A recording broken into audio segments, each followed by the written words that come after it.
Welcome back. This module is all about clarity, and we're going to reveal a clarity creation process that solves a paradox in personal growth where we have these two schools of thought. You have one that's about goal setting and doing and achieving, and another that's about being, living in the now, enjoying the journey. And so how do we enjoy both?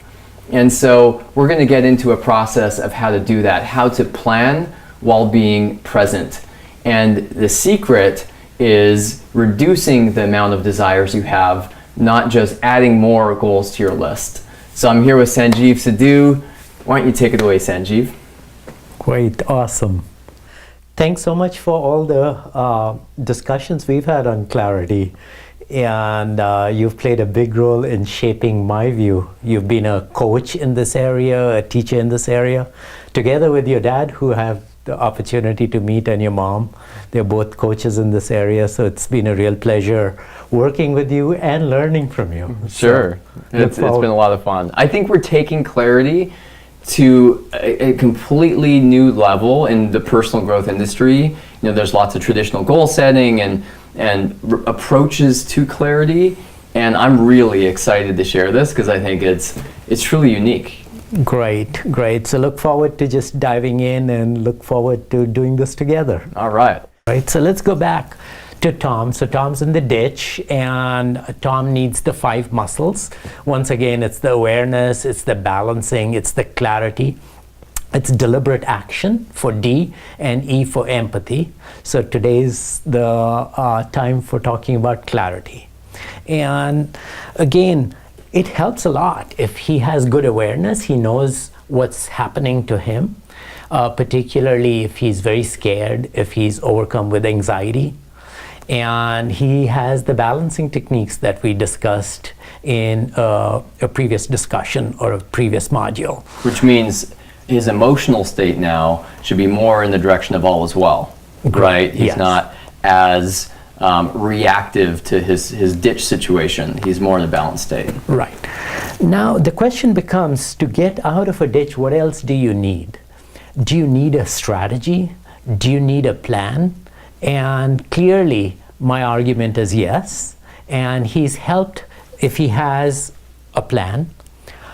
He's not helped if he's very attached to a plan. If it's a rigid plan, and if things don't go according to plan, he gets disempowered, then that's not very useful. Right, which is, I'll note, the common approach to goal setting, right, is we set them in a time-stamped way, in a specific way, in a way that is effective in one right, but at the same time can create attachment to that outcome, which is obviously not what we want. So what does Tom do next?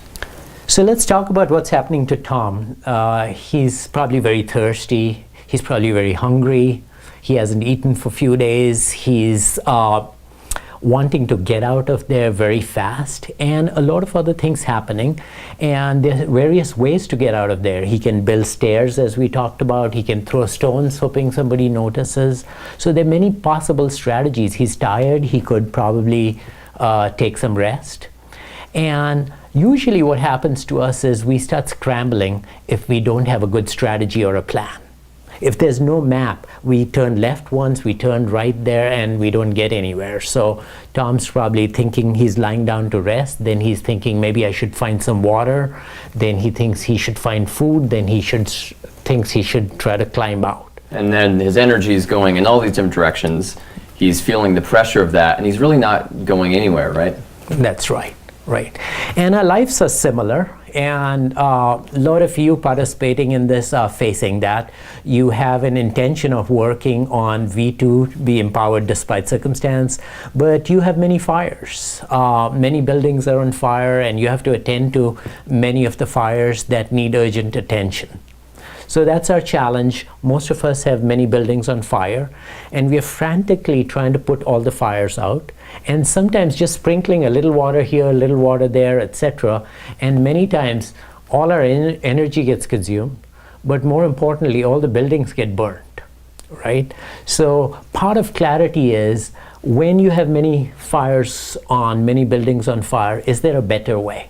Is it, for example, a better strategy to say at least one building can be saved and I'm going to focus entirely on that building?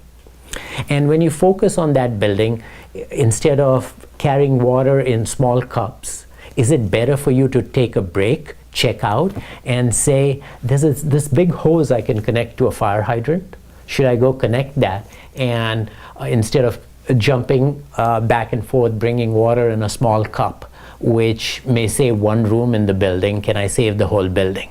And most of the time, people just aren't taking the time to stop and plan. They're just they're piecing together their plane as they fly it and not landing the plane, right? Right. So many times when things are going wrong, our intuition is to step on the gas and go faster.